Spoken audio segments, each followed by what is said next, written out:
In the gray haze of a city that never slowed down, Clara moved through her days with quiet purpose. She was a librarian, her life woven into the rhythm of dusty books and whispered conversations. But every morning, before the library opened, she walked past a narrow alley where an old man sat on a tattered blanket, his face weathered like the pages of a forgotten novel. His name was Amos, though few bothered to ask. To most, he was just the homeless man with matted hair and a coat that smelled of rain and time. Clara, however, saw the way his eyes softened when she handed him a warm coffee or a sandwich wrapped in foil. She'd slip a note inside the bag, simple words like, "You're seen," or, "Today is a new day." She didn't know why she did it, only that it felt like the right thing to do. Her colleagues at the library noticed her routine and whispered behind her back, "Why waste your money on him?" Linda, the head librarian, would say, her lips pursed, "He's probably just scamming you." Others were less kind, calling Amos a drunk or a leech, their words sharp with judgment. Clara's friend Sarah, who worked at the coffee shop nearby, warned her to be careful. "You're too soft, Clara. People like him don't change." But Clara only smiled and shrugged, her heart unmoved by their words. She didn't need Amos to change. She just wanted him to feel human, if only for a moment. Amos never spoke much, but he'd nod when Clara approached, his fingers curling around the coffee cup as if it were a lifeline. Sometimes he'd mumble a thank you, his voice rough like gravel. Once he told her he liked her notes, his eyes glistening before he looked away. Clara wondered about him, what had brought him to this alley, to this life, but she never pried. She sensed a weight in him, a story too heavy to share.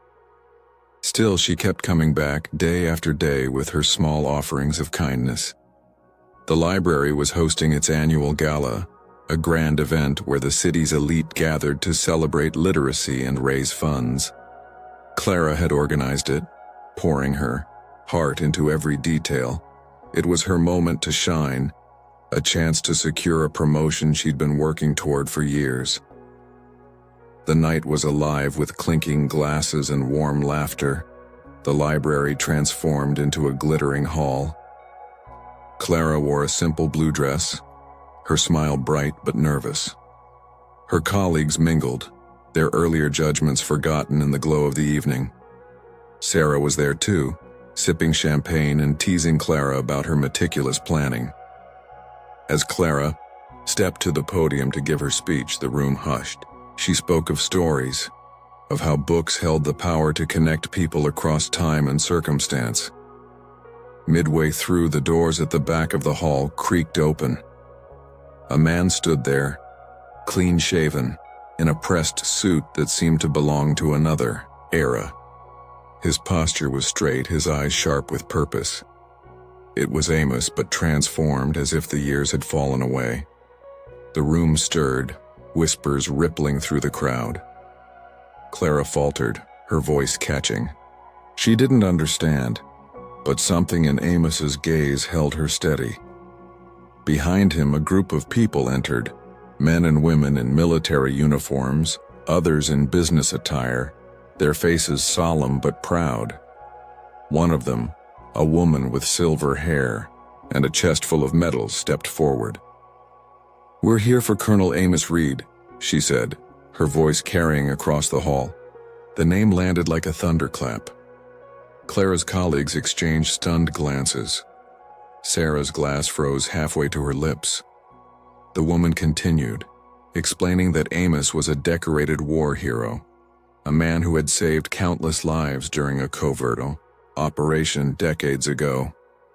After the war, he'd vanished, haunted by loss and guilt, choosing the streets over a world that no longer made sense to him. The group had been searching for him for years, piecing together rumors and sightings. They'd found him because of Clara's Gala, a small article in the local paper mentioning the library and its kind-hearted organizer, who never turned away from those in need. The woman's voice softened as she turned to Clara. Your kindness kept him alive, she said. Your notes, your food, your belief in him. He told us it was the only thing that reminded him he was still human. The crowd was silent, some faces flushed with shame. Linda's eyes dropped to the floor, her earlier words echoing in her mind. Sarah's hand trembled, her earlier warnings now a bitter memory. Amos stepped forward, his voice steady but thick with emotion. I didn't want to be found, he said. I thought I'd failed everyone, my unit, my family. But you, Clara, you saw me when I couldn't see myself. He reached into his pocket and pulled out a folded stack of her notes, their edges worn from being carried. These saved me. Tears streaked Clara's face as the room erupted in applause, not just for Amos, but for her. The military group presented Amos with a medal long overdue, their gratitude a living testament to his courage. They turned to Clara too, offering her a plaque for her compassion, a recognition she hadn't sought but couldn't refuse. The gala ended in a blur of emotion. Clara's colleagues approached her, their apologies quiet but sincere. Linda promised to start a library outreach program for the homeless. Sarah, still shaken, hugged Clara tightly, vowing to pay it forward. Amos, now surrounded by his old comrades, seemed lighter, as if the weight of his past had finally lifted. He told Clara he was ready to reconnect, to rebuild a life he'd thought was lost. The ripple of her kindness spread outward. Volunteers signed up to help at the library.